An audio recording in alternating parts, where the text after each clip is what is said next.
Welcome to the May meeting of the Board of Water Resources.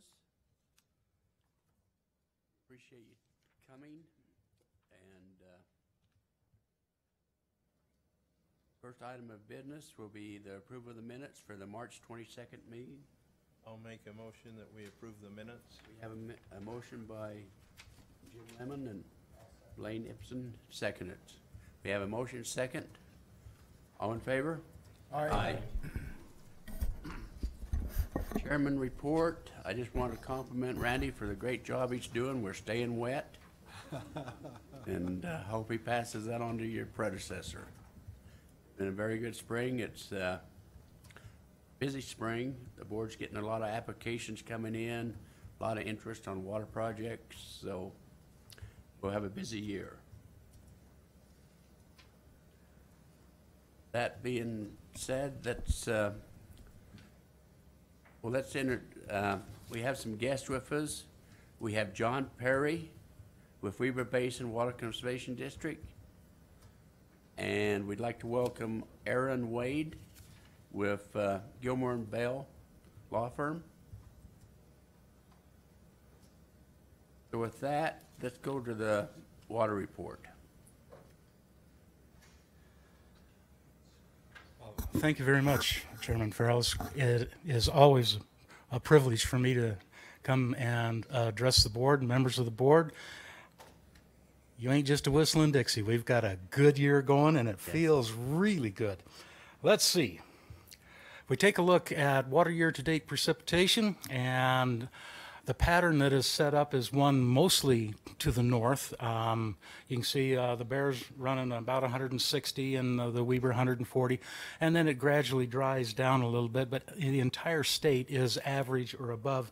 As far as precipitation is concerned, when we take a look at snowpack, the evidence there is far more clear. Northern Utah is doing exceptionally well. Southern Utah has dried out a little bit. Southeast Utah, snowpack is completely melted out and stream flows are starting to decline in that particular area.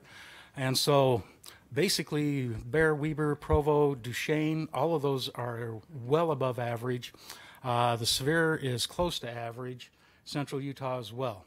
So we take a look at the Bear, and the black line is this year's current snowpack, and you can see that we are still well above where we normally would peak in April. And the stream flow so far has been nothing short of exceptional. We've put 500,000 acre-feet of water into storage into Bear Lake. And if you'll recall, in the water years 2001, 2, 3, and 4 combined, we put probably about 60 or 65,000 acre-feet total into the lake for all of those years combined. So 500,000 in 2011, we put 750,000 into the lake. This year is going to be at least that good and maybe better. According to Carly, they probably won't take any water out of the lake for irrigation this year at all. They'll be able to fulfill all of the downstream needs simply based on in-stream flow. It's that good of a year. So we take a look at Trial Lake. This is the snowtail at the headwaters of the Bear, Weaver, Provo, and Duchesne. And it just barely started to melt here in the last couple of days. What you see is the black line is the current year, and then the other line is 2011. And if you'll recall, in 2011, the last flood forecast was issued on July 24th. We're glad to see it rolling over and actually starting to come down because the climatic sequence that allowed 2011 to go was one where it would warm and then it would cool, then it would warm, and it went on all the way through July. Having a repeat of that kind of situation is very improbable. given the snowpack that we have up there right now, it's highly likely we're going to see a lot of problems in that. So if you take a look, here's the actual stream flow right here. You can see the diamonds indicate average flow, and we've been well above that. Got cold a little bit toward the end of April, early May, and you can see it's starting to climb. It's going to go well above that, and we will have snow melting at the higher elevations on the Bear, Weber, Provo probably until late June. And so stream flows are going to be, the peaks are going to be much later than normal, and their volumes are going to be much, much higher. Take a look, and this kind of gives you an illustration of where the peak flows come in if you have a low snowpack year, if you have an average year, and if you have a high snowpack year. High snowpack year, we could be seeing our peak flows either first or second week of June this year. Same on the Logan. You can see the difference that magnitude of snowpack has. We would anticipate peak flows toward the end of May, probably early June on the Logan. And all of the Cache Valley, all of those streams coming down into there are really well above normal. In fact, Tony Grove and Doc Daniels Snowtell both have more snowpack than Trial Lake does, and you saw how much Trial Lake had. It was 200%. So the bottom line right here is that the overall ride is just beginning. And as we go through some of the other basins, we've kind of scaled the pictures to be relevant to the overall amount of threat that we see coming from each one of these. So if we take a look at the Weber has less snow than the Bear. At least its current snowpack is below the April 1 average value. It's still in that 150+% range. And you can see the stream flow is just now starting to kick up and really get running. When you see those little, when stream flow goes up and then it goes down, up and down on a daily basis, that means it's still cold enough in the high country that runoff is shutting down during the night and then kicking back up during the day. A little bit later on, when we get toward the end of May, that'll all smooth out and it'll be continuous runoff for the 24-hour period. And so we anticipate that the Weber is also going to have some problems. You can see that South Fork of the Ogden has been under a flood watch now for the past 4 or 5 days, and some of the others will probably come up to that area as well.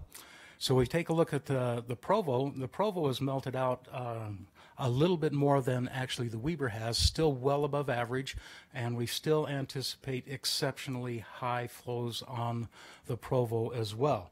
But in the relative scale of the total threat right here, compared to the Bear and the Weber, we're a little bit less than what we had on those, okay? Now, take a look at over on the Duchesne. The Duchesne had a massive snowpack, and it so far has been coming off very, very nicely.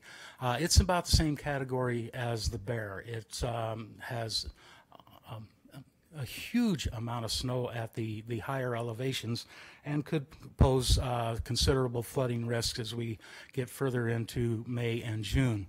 And you can see right here on Lake Fork how rapidly the stream flow is responding to snow melt over the past couple of days, where we've started popping temperatures up into the 70s and the 80s. And so, yes, in a relative scale, you don't want to stick this particular landing. It could be really nasty. The Price San Rafael is coming back down. They had a really nice snowpack. It's coming off very, very nicely. All the stream flow up there is running really good, and so far, no problems. So we take a look at that, and it's relatively well balanced. Okay, we have a good ride going. A lot of reservoirs, all the reservoirs are likely to fill. Schofield, maybe, but so far everything's coming off very nicely.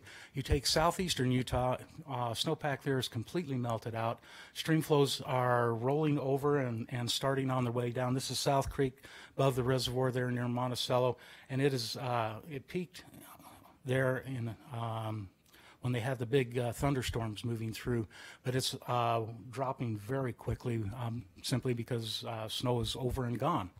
And so down in that particular area, the overall runoff situation didn't work out like we'd hoped, but they're still doing okay.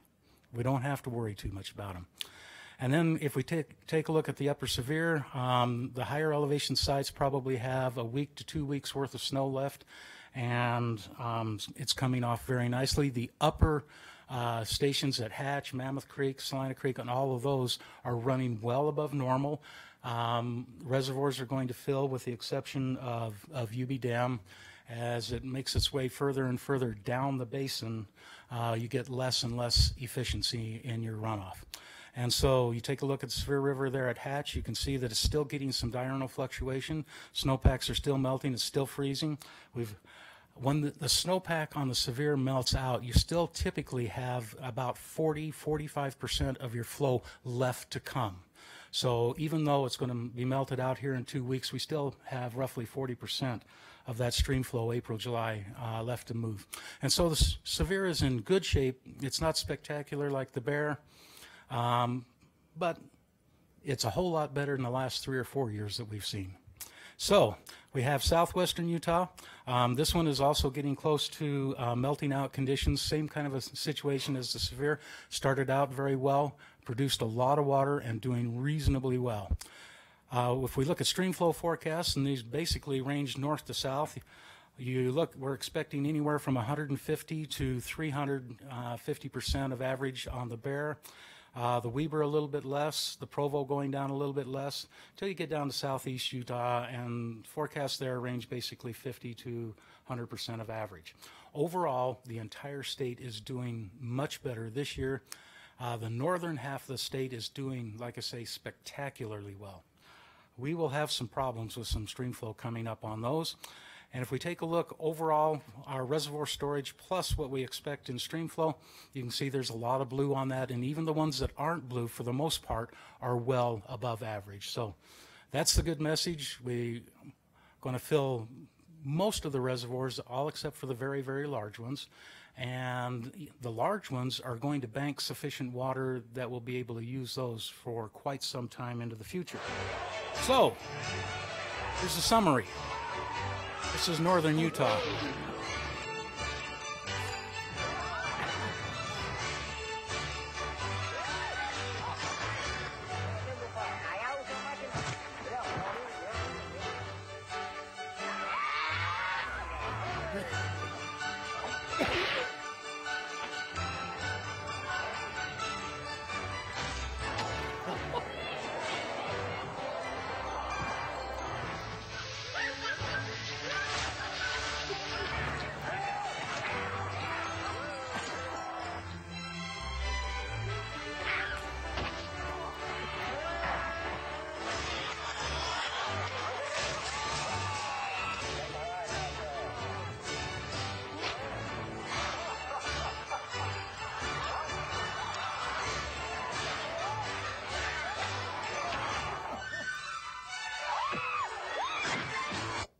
So, everybody north of the Provo, get ready to rodeo. The rest of you, you can ride a sheep somewhere. Any questions? Well, thank you very much. It's been a lot of fun. Thank you, Randy. You betcha. Appreciate it. Reminds us of home. Yeah, they'd be funny if they didn't have happened to us at one time or the other. If you hadn't been stomped already. Yeah. Okay, let's go into the feasibility report. We have one feasibility report with Beaver City. And we'd like to welcome Jason Brown, the city manager. Thank you. David Morton, the power supervisor, and Justin Ackerson with Summit Engineering.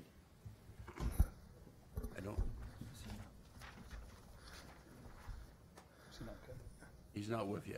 No, he's not with us. Oh, Jason, okay. Russell? We have Marcus Keller with us today. Oh, Marcus Keller, okay. All right. With Zion's Bank? Yep. Yes, sir.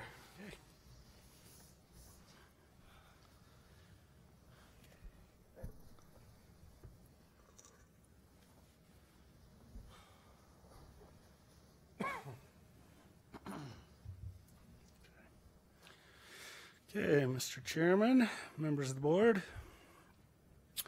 Okay, Beaver City supplies electric service to 1,268 residential connections and 385 commercial connections. Electricity is produced through 4 hydroelectric power plants using Beaver River water, with additional electricity purchased from UAMPS, which is Utah's Associated Municipal Power Systems. And the map here shows where their power plants are located. There's one on the edge of town, number 1, kind of up by their golf course. A couple miles up, plant 2. Further above, plant 3. Plant 4 at the top of the canyon, up Beaver Canyon. When all 4 hydro plants are running at capacity, approximately 2/3 of Beaver City's electric needs can be supplied. 2 of the hydro plants are in need of repair and upgrade. Plant 3, producing 425 kilowatts and built in 1992, has a deteriorated turbine wheel that's also known as the runner, and damage to the building caused by snow and salt from the canyon road next to it. And here is the turbine wheel in question. It's a Turgo turbine wheel. It sits horizontal. You can see this wheel has got holes in it. It's about ready to shatter. They luckily had an extra older wheel around that they have put in place for the moment. Here's some close-ups of it. You can see the buckets are just about ready to break right off of there. Russell, what diameter is that wheel? Just About 6 feet. This is small. They're about 36 inches. Oh, is it? Oh, okay. It's not as big as the Pelton wheel. No. Okay. Okay, here's the canyon road next to the pump house. You can see the building almost acts like a retaining wall for the road. And here's the retaining wall itself right next to the canyon road, collapsing in on the fence. Building's pretty small. Here's the interior of the building. That wall's a little bit bowed in, and you can see the salt is coming right in through the mortar. That wall's getting quite loose. And this is plant 4 up at the top. That would be the Pelton wheel design.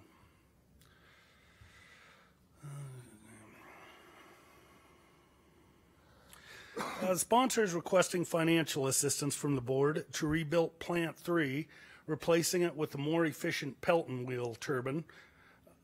Modifications will also be made to the intake to the 24-inch penstock pipe and head pond to reduce silt and sand from entering and to increase flow to the pipe. Plant 4 in this picture will also have its main Pelton wheel turbine runner replaced. Benefits of doing this project are additional clean, renewable hydropower will be developed. Operation and maintenance will be reduced. And they'll also be increasing their electric production and reducing purchases from UAMPS for electricity. And just as a side note, that building in the background, that would be plant number 2, is built in the 1930s under the Works Progress Administration. And you can see it's pretty much put together with cobbles in the area. It's just kind of a neat building. Okay, as shown in the cost estimate, cost is estimated to be $1,705,000. The board is being requested $1,377,000. Department of Transportation, it will put in $85,000 as a cost share to rebuild the road, and the sponsor would contribute $243,000. Staff recommends the board authorize 80.8% of the cost of the project, up to $1,377,000, and that it be purchased at 3% interest over 10 years with annual payments of approximately $181,000, including reserves.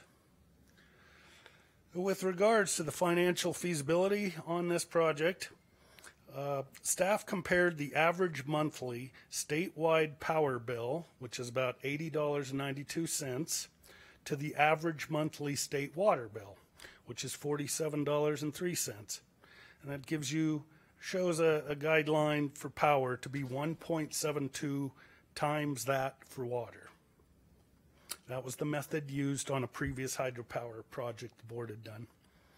Based on that assumption, with the water affordability guideline for Beaver based on 2015 median adjusted gross income, it calculates to be $42.39 for residential monthly culinary water. That means residential users could afford to pay up to $72.91 monthly for power. As shown, the calculated electrical cost per connection per month with the project would be about $52.88. The sponsor's hydroelectric power can supply about 2/3 of Beaver City's power needs at peak capacity. The remaining power is purchased from Uamps. The sponsor currently charges a $10 base fee for power with a flat usage rate of 8.5 cents per kilowatt hour. Uamps charges the sponsor a variable rate averaging about 3.5 cents per kilowatt hour. The sponsor calculates its current average residential monthly electric bill as $62.52 and commercial average monthly electric bills as $363.59. Plant 3 currently generates 425 kilowatt hours. After completion of the project, it'll generate about 650 kilowatt hours. And Plant 4 produces about 2 megawatts, so it's estimated it'll produce 2.2 megawatts after the project. Plants 1 and 2 produce 150 kilowatts and 250 kilowatts respectively. It should be noted that all new hydropower generated by the project would be sold to the residents, and this would increase revenues by about $154,000. And again, benefits to the project would allow the sponsor to continue to provide clean, renewable energy to the city. Hydropower electric production would be increased, and purchases from UAMPS would be reduced. Maintenance costs would also be decreased. And that is staff's report. Thank you, Russell. Any questions for Russell before we turn to the applicant? Seeing none. Applicant, you have anything to say? Jason? You bet. We appreciate being able to come before the board on a much needed project for our community. One of the things that is shown here on the screen as part of the cost sharing, because of the foreseeable future, the needs that we have with the city in our planning, we are actually requesting that the board look at a 20-year loan at 2%. We've had multiple meetings with UDOT to partner with constructing a retaining wall / building to help protect the highway as well as the structure for the generation equipment. And actually what they have agreed has been very favorable to help the city on that need. Right now, as you noticed, the picture of that Gilk's flywheel was pretty hammered. One of the reasons, there you go, Russell's getting to that. One of the determination that we have noticed is that the river system is too dirty for this style of a power plant. The other 3 Pelton wheels that we have on the other plants, a couple of them have been there since 1904, 1907 era. And a couple of years ago, they finally replaced one of those Pelton wheels in the number 4 plant, which was the original wheel. And when that plant was down in February, correct me if I'm wrong, Dave, February of 2015, we went from producing 2/3 of the power to 40% with the one plant offline, which makes a big hit to our residents. So in the overall picture of things, we know that we have some pipeline that's still original from the early 1900s that we plan in phases to address. That's why we're approaching the board on an extended cost return to the board, as well as beneficial use to Beaver City. Okay, anything else? Does the city have a capital replacement plan to replace these over time? Fund?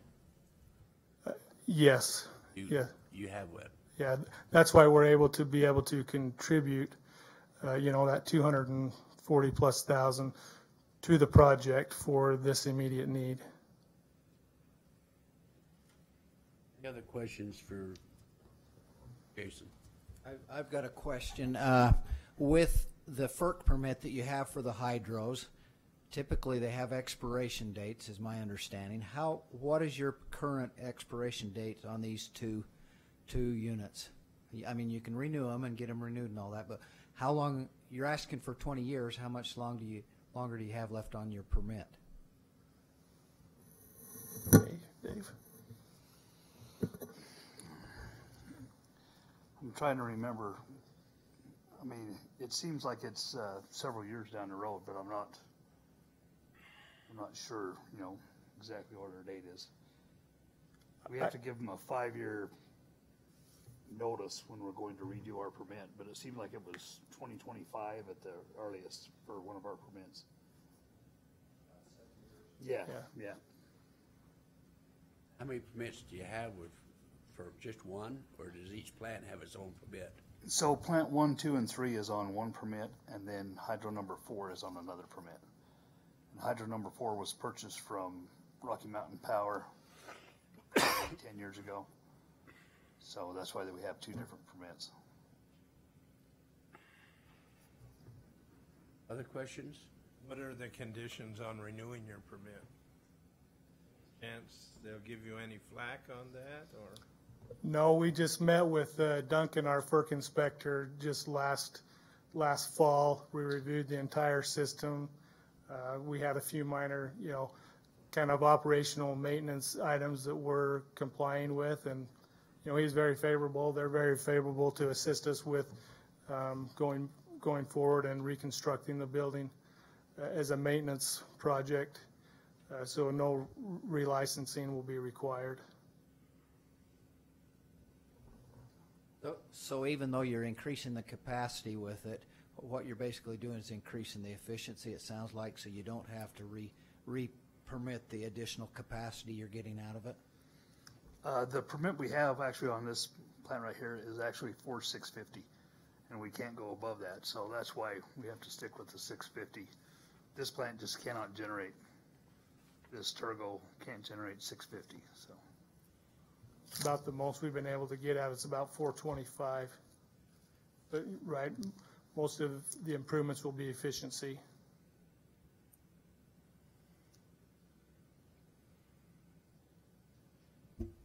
Chairman, as we discussed this in our briefing meeting, going through, looking at different scenarios of what we maybe could do other than the 10 years. I don't know, Russell, did you? We did not. And probably can't be dropped.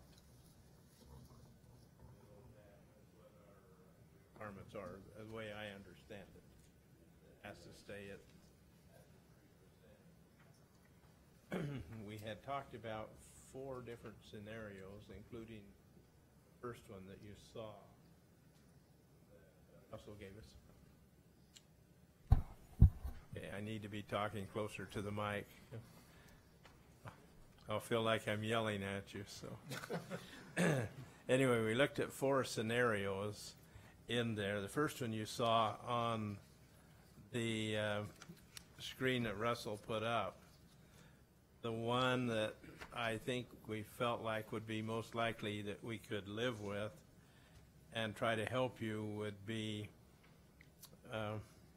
one of which we could go 15 years at the 3%, and talked about doing an interest-only payment for the first 5 years with a reserve payment, so you've got some reserve in there to be building up. Anyway, I think if I understand what we talked about as a board, that's probably where we are. And I don't know if you've got a sheet, Russell, that you could show them, that number 3 option.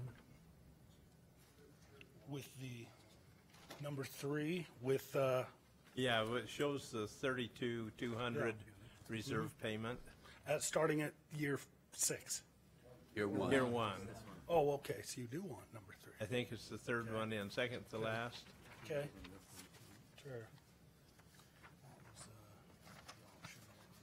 That according to our guidelines and what we're allowed to do would probably be most likely Average payment that we would be could work with you to try to help. So that would just be used to rebuild the reserve fund at the beginning? Yes, or- but you'd also have, no, you would have interest and Okay. reserves. Oh, So okay, your so that's where total we get payment this- would be about 7. So we have Marcus here, our financial wizard.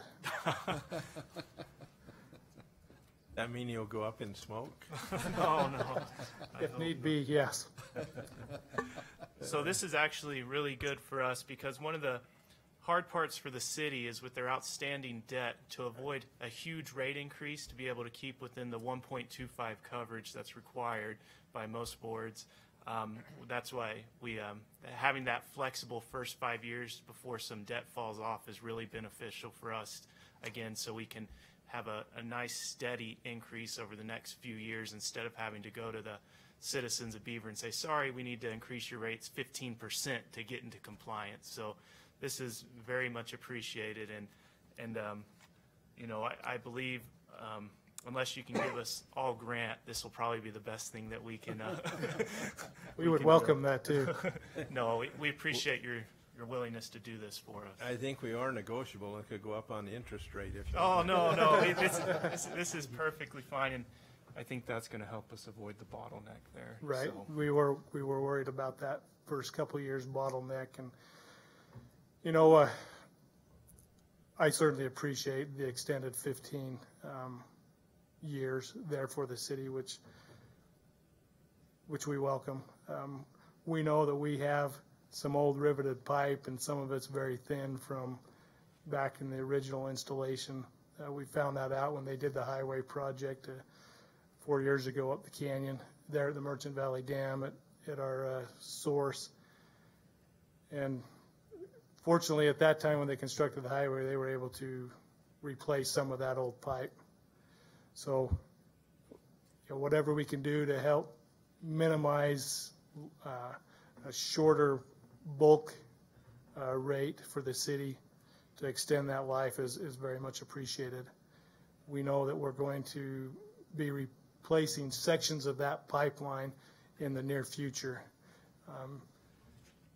as we look at our needs for that old pipeline. And you know, we have an interesting situation in Beaver where we use the same water 4 times to generate power, and we're pretty fortunate and, you know, grateful that Rocky Mountain Power was able to sell us the upper hydropower plant number 4. Since then, they've wanted to buy it back. But it's a huge benefit to Beaver City and our residents. So you're welcome. If I understand it right, the first year payment would be $73,510 a year for the first 5 years, and go to 162,000 from there on out. Right. And then just so I can understand too, these bonds would be payable at any time. So if the city did have extra funds they wanted to commit to the project during those first 5 years, they could start taking down that par amount instead of doing just an interest only. Is that correct? Sure. Okay. I just want to make sure. I know that's still the bottleneck, but even if they can send in a little bit so we can shorten it and save on interest, that's obviously going to be in the best interest. So. Very good. Chairman, or Director Ellis has a question. So, gentlemen, the question was raised by the board about the time for those FERC permits. the concern is, you know, whether the income would still be coming in to the payments that are required by this plan. By chance, those permits were not renewed, what would the city do? Good question. Fortunately, this last year, we know we've grown at 8.3% in our community, at least the revenue for the electrical revenue. We anticipate with that increased efficiency that we look at with the 2 hydro plants, construction is as quickly as we can add to that additional principle up front, that we will address that as quickly as we can. It's hard to see what the future actually holds. I guess, go ahead, Marcus. I was just going to say, so the city, for instance, if they were unable to bring in revenue, because this definitely would hurt the bottom line to lose some of these due to FERC permittings or whatever it may be, what happened, the city does have a sales tax and excise tax it does levy. So what I would probably suggest to the city is we would refund these bonds.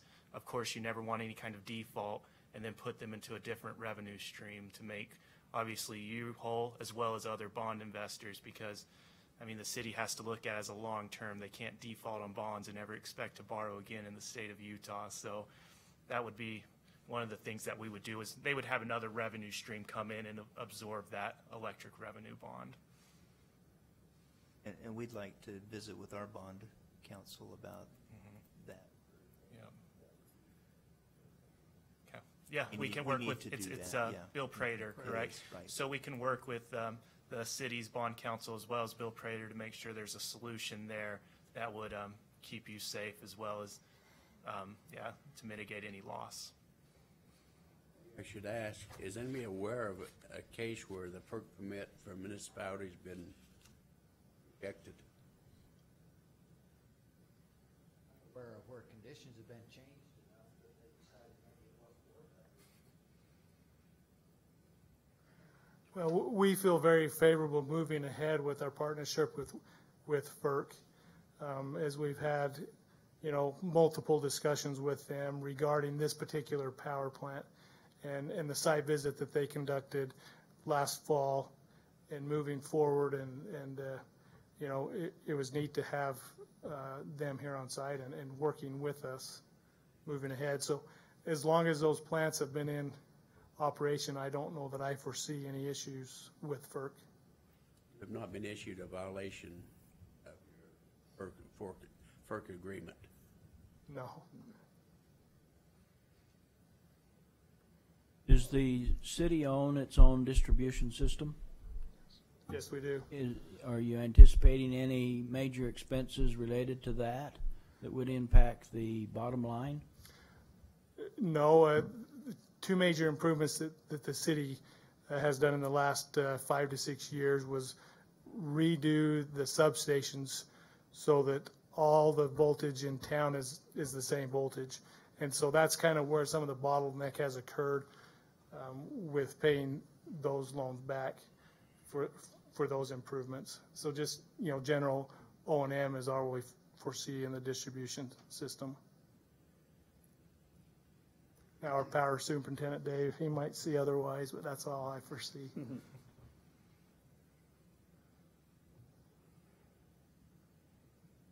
Word? Make the motion. No, I didn't, but I can. Kind of, I'm going to go through with these 2 different sheets and combine them, so kind of watch me here. But I would make the motion that the board authorize 80.8% of the cost of the project, up to $1,377,000.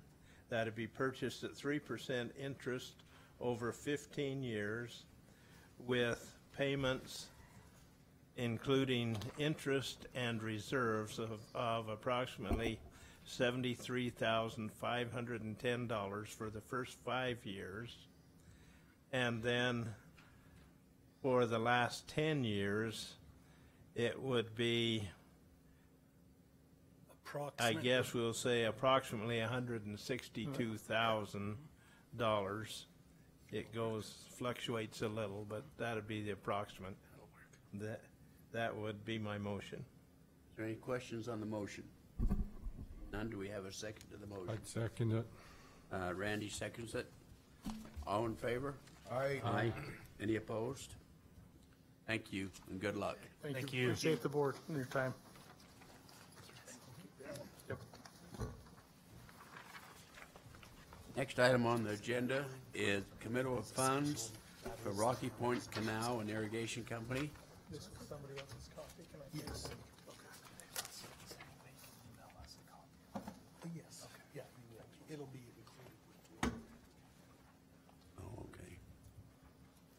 Mr. Chairman, members of the board, there are no representatives from the company here because the funding terms have not changed, so we don't require them to come to the meetings. But just as a reminder, the Rock Point Canal and Irrigation Company serves approximately 1,900 acres north of Vernal, between Vernal and Steinecker Reservoir. They have a water right from Ashley Creek of almost 20% of the flow, so that's a primary source, plus they also have shares in Steinecker Reservoir. In June of 2015, the board authorized a project to install approximately 5 miles of pipeline to replace the upper stretch of the Rock Point Canal. If you look at the map, to your right, the dashed green line, that's the lower section they've already put in pipeline. During design, it was decided to change the alignment and do some other changes to the proposed project, which has raised the cost estimate, keep pushing the wrong button here, to $2.3 million. They had applied at the time of authorization for a salinity grant, a control grant. They received that and a little bit more than they were expecting. So if you look at the cost share, the amount that they're asking from us, the $615,000, has not changed from authorization. But because of that additional grant and some other funding that they've gotten into the company, the cost share from the board has been reduced.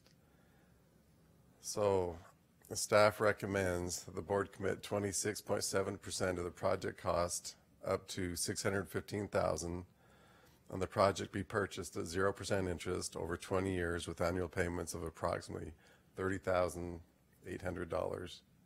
And that's staff's report. Staff on this? When do they plan on or hope to start construction on this? They've ordered pipe and hope to be under construction when water comes out of the system, or even before that in the fall. There are, as you can see on the map, there are some sections that don't follow the canal, so they can start putting in pipe even before the water's out of the systems.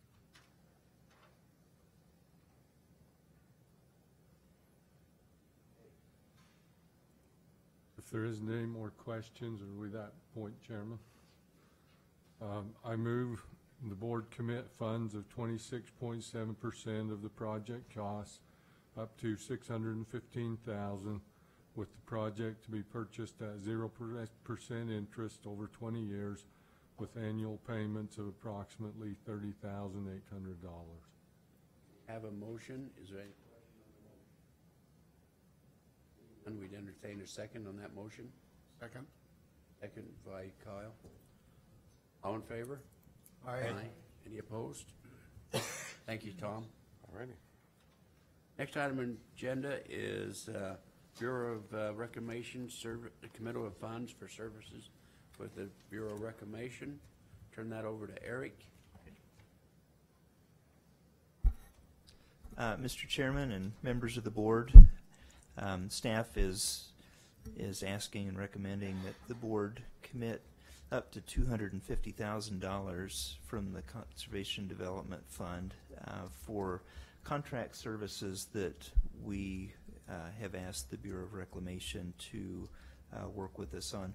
These services would be for help with work that needs to be done to establish contracts on the Flaming Gorge water right that the Bureau transferred to the state back in 1996, and which part of which is set aside for Lake Powell Pipeline, part of which is set aside for water users in the Green River system and down into the Colorado River system. These contracts were a requirement of the transfer of that water right by the Bureau of Reclamation, and so this is something that we've thought about, talked about a lot over those years, but just over the last 3 years have got into discussions. I would characterize the discussions as preliminary discussions. At some point, there will be a formal negotiation process that will be entered into, but until that time, we're still trying to gain the information that's required. And so what we would ask the Bureau to do for us is a lot of modeling on the Green and Colorado River systems, and they've done a lot of that for us in the past. They've been a very good and very helpful partner to us on that. They would also help us as we get into the negotiation process with the public meetings and the NEPA requirements that are all part of this, as well as with consultations with the Fish and Wildlife Service and other meetings. And so the money would not be transferred to them all in one lump sum. It would be paid out over time as they do this work. And so staff's recommendation is that the board commit up to $250,000 for these services with the Bureau of Reclamation. Any discussion on this request? None? How long would this study take, is it envisioned? Right now, I think we're looking at about 9 months to a year, I think, from this point to do the modeling and things that are required. I think other things will start in before that, but that's a lot of the work is right there with the modeling, and that'll start now and go for the next 9 months to a year.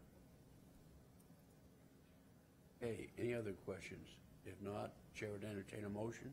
If I might just make a comment, this Green River ride is of great importance to the state of Utah, and I'm glad to see that we're moving forward to help secure this right for our future. And so therefore I move the board approve not to exceed $250,000 from the C&D fund as per statute.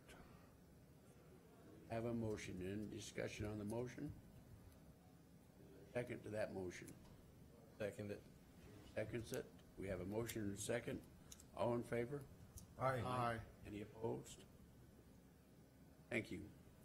The next item on the agenda is a report on the Lake Powell Pipeline and a request for a committal of additional funds. Joe? When I last gave the board an update in March, we were near the end of our effort to respond to comments from the Bureau of Reclamation, no, the Bureau of Land Management and National Park Service. Those comments were due March 31st, and we, the team, through their efforts, met that deadline and had all those responses submitted to Federal Energy Regulatory Commission. We're impressed with the team that is working on the project, and we anticipated that we were running out of funds on the current contract, and in preparing an amendment, we had our program director, John Friedel, make some innovative recommendations based on his experience with the Southern Delivery System project in Colorado Springs of ways that we could produce some cost savings on our contract amendment. So this amendment, it is recommended that the board commit an additional $3.4 million to the Lake Powell Pipeline contract.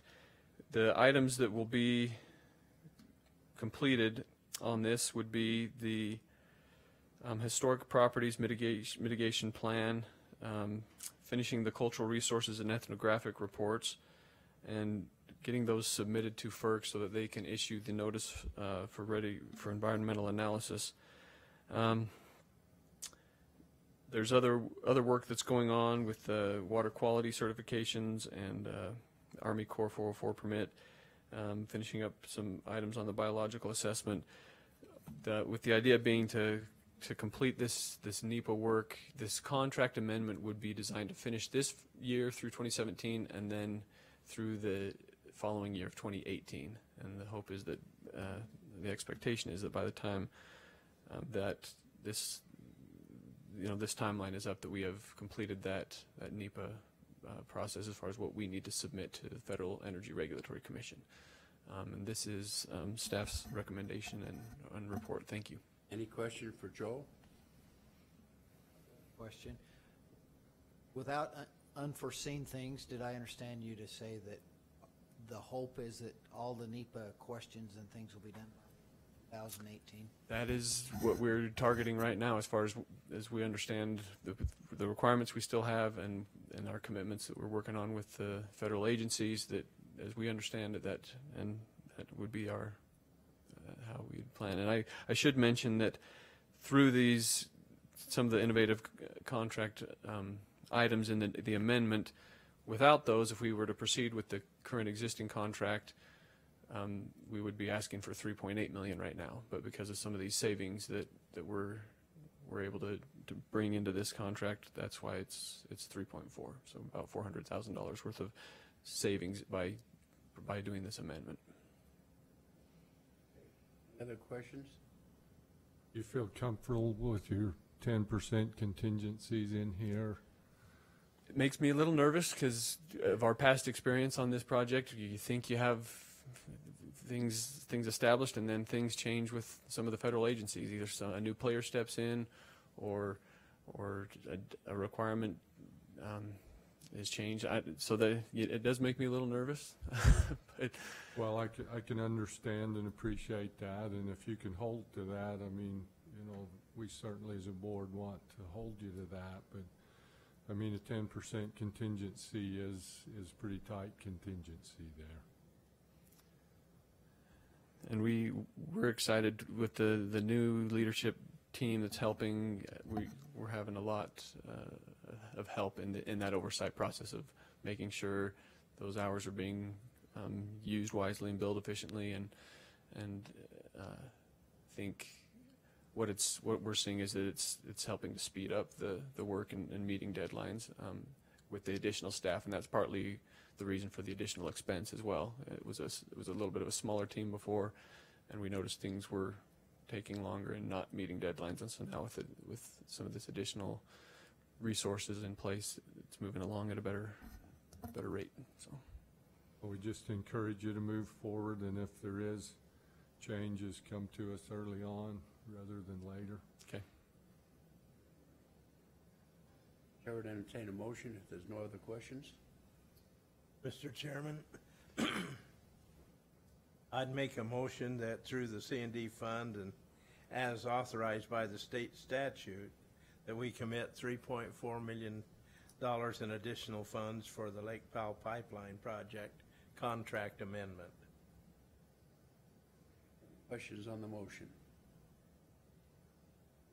Have a second to that motion. We have a second by Norm. All in favor? Aye. Any opposed?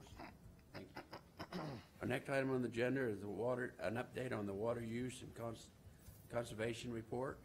Todd?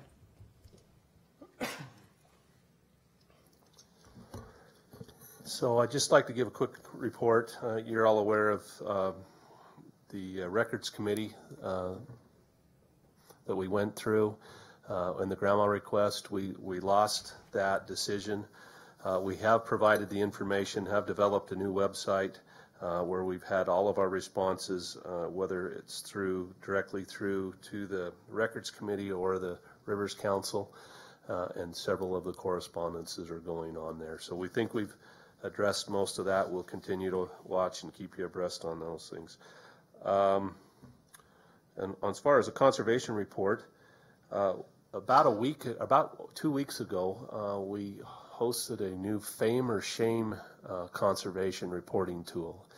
And yeah, we've seen a lot. I see y'all smiling. Hopefully none of your pictures have come in, or mine. It's been pretty popular. We've had so far about 30, 40 responses. About 90 of them are on the shame side, and about 10% are on the fame side. Some of the fame ones that we've got pictures are people spend a lot of time and are very proud of their yards. It's pretty amazing what they've done so far. So I would tell you that we'll bring a presentation to you maybe later this year in showing some of the fame component. We're not going to show the shame. So anyway, that's a quick update and report on what we're doing. The RFP for the third-party review is out. There is a selection committee that's been assembled, and they're, I think, going through that as we speak, and we'll know more about that as they make the decision or what happens with the committee. So that's my report, real quick and short. Where do we find that report? Which report? Shame or fame or shame? Come visit us. We'll help with that. So we'll make sure I'm not on it. We'll make sure that isn't there. Okay, thank you. We have one additional guest that we'd like to recognize, Mike Collins, Bowman and Collins. Thank you, Mike, for coming. With that, we'll turn the time over to the director for his report. Have the slideshow. So I've got just a few things that I'm going to mention. One of the things that I thought maybe Todd would mention was the water education banquet that we had the other night that was very well done by our water education staff, and appreciate the board members that came to that. That's just a nice event for the kids and that participate and win in their areas, but more importantly, I think that that whole program helps get in the minds of the kids, and then they can go home and talk to their parents ideas of how important water is to each of us and how we can use the water that we have to our best advantage and most efficiently. So congratulate our staff that worked on that. A couple weeks ago in Bear River Commission meetings, and this came out in the newspapers, so I'll bring this up with you. Pacific Corps came to the commission. They also went to the Bear Lake Advisory Committee, and they went to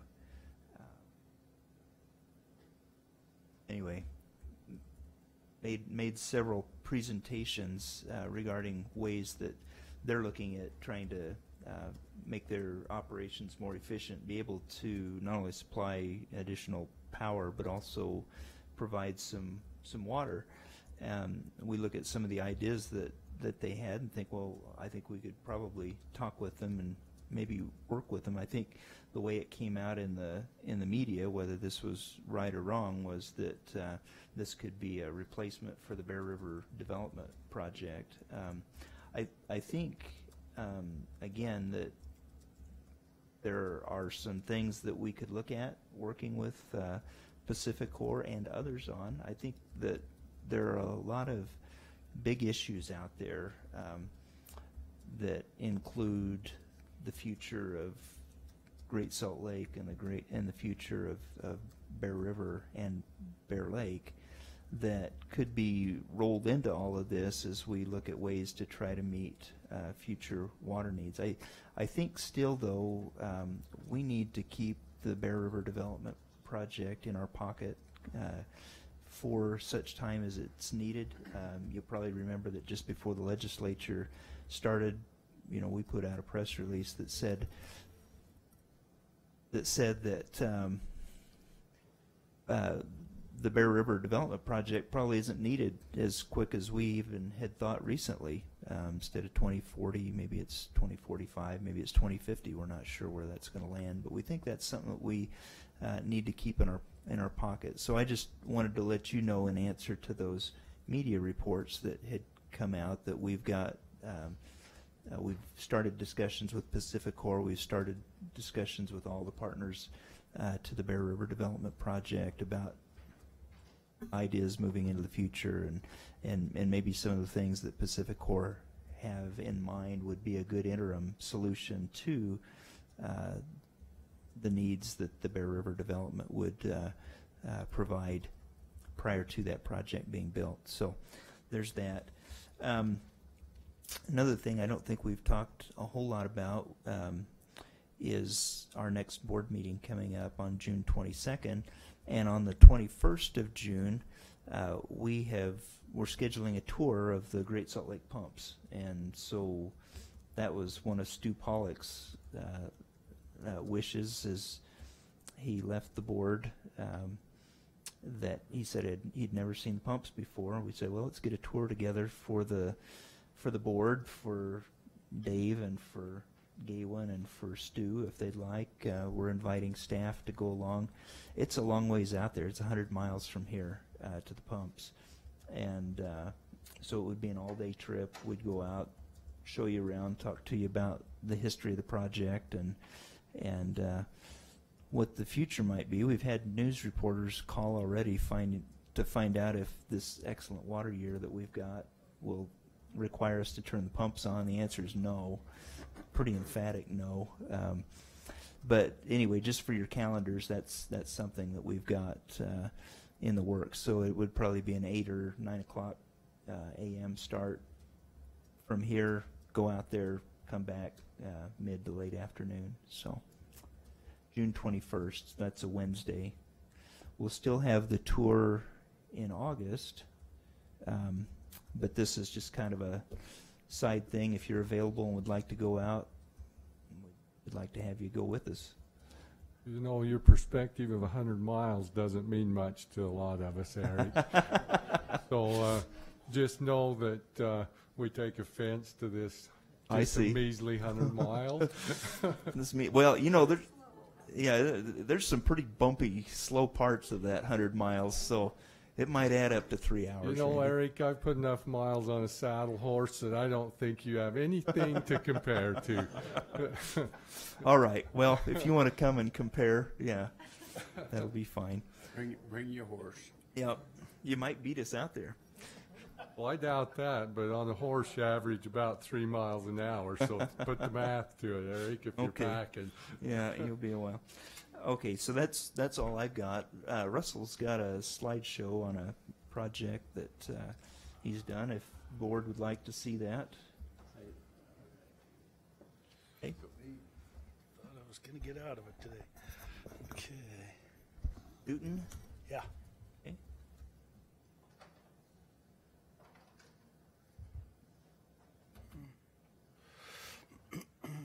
One of these monitors up here is not working. Oh, there's 2 or 3. Oh, no. Anyway, we I'll can get this one. turn one of the large ones around. Yeah. would work. Yeah. That'll help. Pull it back here a little. Down there, have you got? Yeah, I guess those I'm would be. Can you hold it up? There's that one over there. There we go. No, I can't see. Yeah, I think we're good. Thanks, Todd.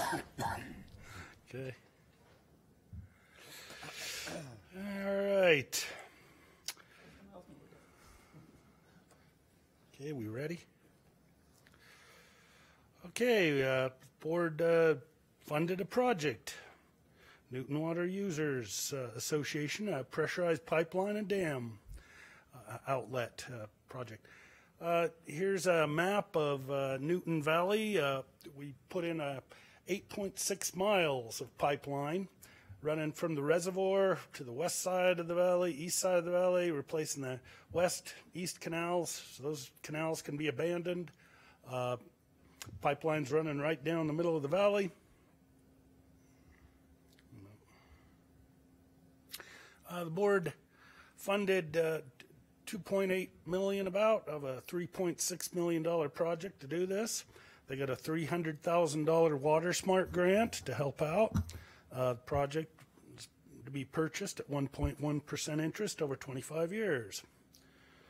And the phase cost $3.1 million. They had about $400,000 in board funds remaining.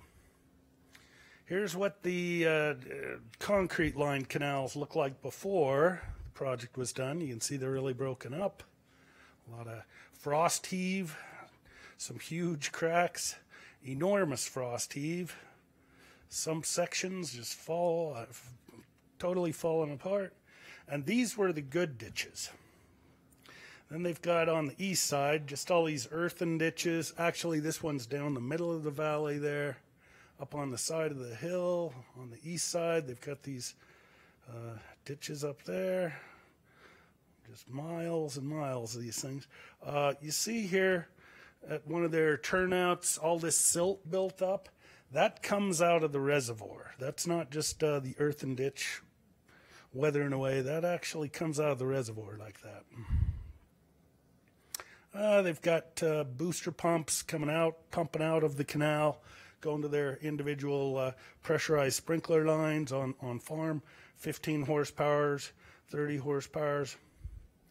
Okay, so to do this project, it was 8.6 miles of 36-inch down to 6-inch DPE. The engineer was Sunrise Engineering, contractor, Bracken Christensen Construction, BSC Construction. So they brought in all the HDPE, and if you were up in Newton Valley around this time, you'd see just piles of large and small pipe all over the valley. Okay, the guy on the front end loader, there's a couple of pallet knives on the front of this loader, picks up the pipe, puts it on the fusing machine, clamps it in, runs once the ends are cleaned, runs the heater, the melting tool in there. For each size pipe, you put it on there for a different length of time, melts the ends, and pushes it together. And that's just a bad picture. That really is a round pipe. Okay, and they shave all the ends. They get these just huge pile of shavings, so they've got clean ends to hook it onto, and they actually recycle that HDPE. Okay, so then they hook together about 8-10 sections of these and just line them up, and as you can see the way that curves, they rope around corners pretty well, and they just drag these sections of pipe into place. Drag them all around the valley. And again, you'd see these snakes of pipe all over the valley there, different areas, just all over the valley there. Okay, so they've got the trench dug, bring up a couple of sections, and where you can see this isn't connected in the center of it. They actually have to bring the fusing machine over, take a front end loader and drop it into place right there just to do that last weld. Then they'll just roll it down into the canal. And they can also put the fusing machine down in the trench. This is just to show you can rope it around corners pretty well. That's not a 90-degree angle. It's about a 130-degree angle. It's coming around, but they don't have any problem getting around corners like that. Okay. Then the next phase was to do the pressurized outlet coming from Newton Dam, tying in this pipeline up at the base of the dam. That was started last fall to the present.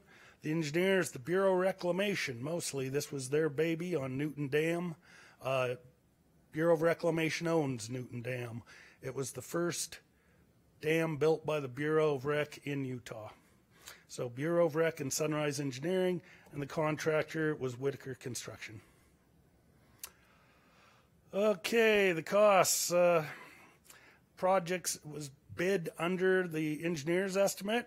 The board had agreed to let them use that remaining $400,000 for this dam outlet pipe. Whitaker Construction's bid was $350,000 less than the highest bidder. Really good bid. And the Bureau of Rec got them a $708,000 energy efficiency water smart grant. The company didn't even apply for it. The Bureau of Rec took care of it and somehow got them some magical money there. Since it's at the end, they've had some change orders. It went about $200,000 over budget by the time the project was built.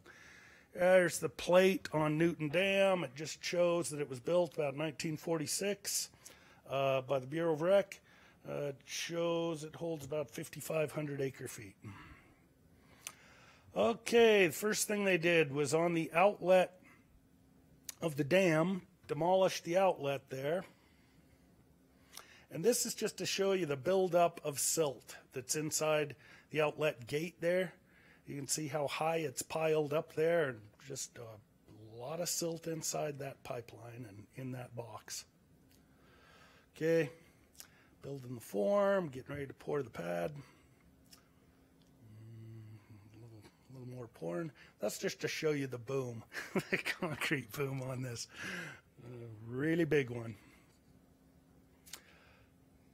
Okay, in this picture, there's some guys inside that box that are digging out that silt and throwing it out through the grate. And to get into that area, they had to go down the gate tunnel. To get down there, it's about 60 feet down, going down a series of ladders to get down to here. And here's the poor fellow who lost the draw of the straws there. It's got to get dropped down with a cable about 60 feet down. There's actually 3 sets of ladders to get down, 2 platforms to get to the bottom. I'm guessing he lost the bet. So it's just looking back at it. Okay, here's what it looked like to start with. The outlet spillway off that angle going off to the side. That's their canal, original canal going to the irrigation company. Well, here they are running in the HDPE pipe up that canal to the same place. Now here they are destroying the outlet channel. Here's what they're going to be putting up into the outlet pipe that exists. And this is what it's going to hook onto at have the gate on the end to control the inlet. It's only about a 25-foot long stainless steel pipe. It's got some grout ports. This is an inflatable bag that inflates that corrugated HDPE pipe. It inflates it inside the concrete pipe, inside the dam now. So when they grout it, it's got something to back up against. There's going to be the new pipe going into the dam. Only need to go about 50 feet into the dam to get up to that upstream outlet box. And this just shows you the grout ports, and that line coming down the middle of the pipe is to inflate that bladder so they can expand that corrugated HDPE pipe. Okay, they're getting that pipe ready. They actually had to do a lot of work on that existing pipe. They had to flatten out the bottom, and took a lot of work to get that pipe prepped to where they need it to be. Okay, they're just about ready. They're picking up the pipe with 3 track hose and just all moving along, stuffing it up into that existing pipe.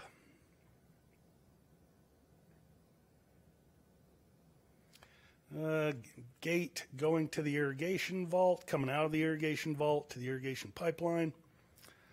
Here's the irrigation vault and evacuation vault being built. Here they are completed.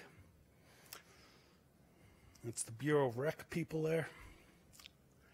And the Bureau made them put on a meter.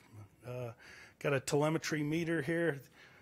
Irrigation company didn't have any interest in metering the water. They just kind of keep track of it by the level of the dam. But the Bureau is going to be metering how much water comes out of this pipeline. So Bureau is going to be monitoring it from here on out. On the left there is the bulkhead going back to the spillway, the old spillway. And if they ever need to drain the dam quickly, that's the channel it's going to go down.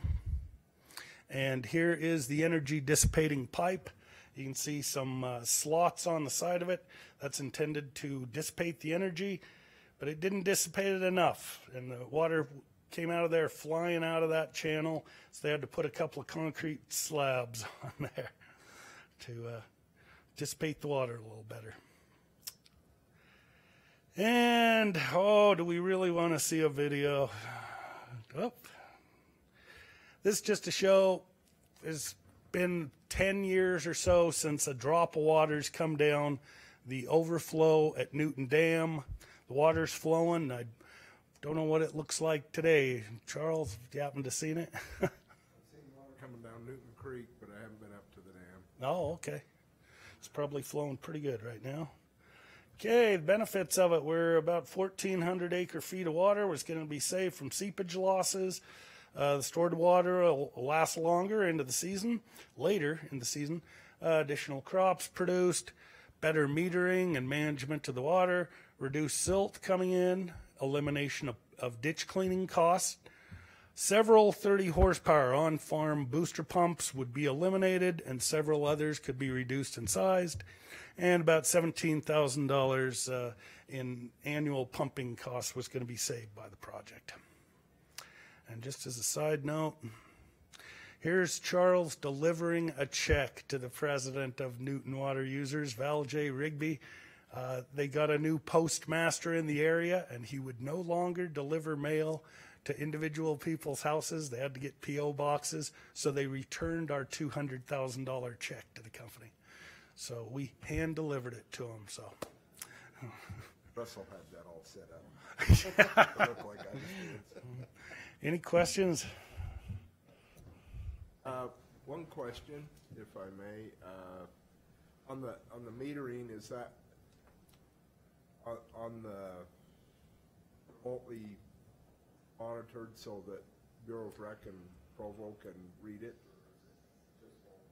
I never did get it straight. Who's going to be reading the meter? All I understand is the Bureau, it's theirs. The irrigation companies having nothing to do with meter readings or checking on it. And so I never did get it straight exactly where they're reading the meter from. But it's the Bureau's meter. They're making the company pay for it. So. Well, so you said we had a silt problem. You showed us the picture. What did they do to alleviate that problem? Well, the Bureau thought this design was going to, first of all, they cleaned out a lot of silt down by the existing outlet. They reinforced the hillside there, right above where that new outlet was going to be. But they're thinking just because it had a dirt apron right before the old gate, the existing gates, they thought putting a concrete apron and sidewalls on it, reinforcing the hillside and the sidewalls was going to help control the silt. We'll see how it works out. That's yet to be seen. Yeah. We'll Second find question. Have you ever seen or has anybody ever seen a failure of this HDP pipe? Shatter? Does it split? Welds break, or what's the downfall of it? It's really tough. The HDPE, as long as you can dewater it for at least 24 hours a year, it continues to swell and swell. But if you can take the pressure off for just 24 hours a year, it'll go back to its original size. I have seen welds split, but I have seen it crack if it got wrapped too tight. But you know, they can come in with fittings, or they even have a welder that they can come in with just a welder. I've seen them patch, you know, a hole with just a welder. It just runs a black bead. It looks similar to a MIG welder, only it's plastic instead of steel. But HDPE is very forgiving, but you do need to depressurize it one day a year, or if you keep it constant long enough, it'll start to come apart.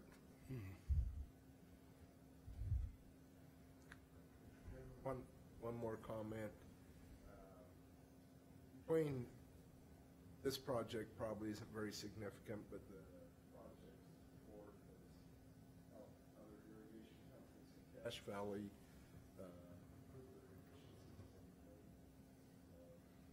electric motor rewinding business. Oh. They're starving. If you're a farmer, that's a good complaint. Anything else from the board? Next meeting will be June 22nd, or the tour will be June 21st, to those that want to go. So if there's nothing else, the chair would entertain a motion to adjourn. All in favor? Aye. Aye. Thank you. See you on June 22nd or 21st. I'd like to. Oh, yeah. Who do I need to talk to? I ought to give them somebody, because I'm getting phone calls.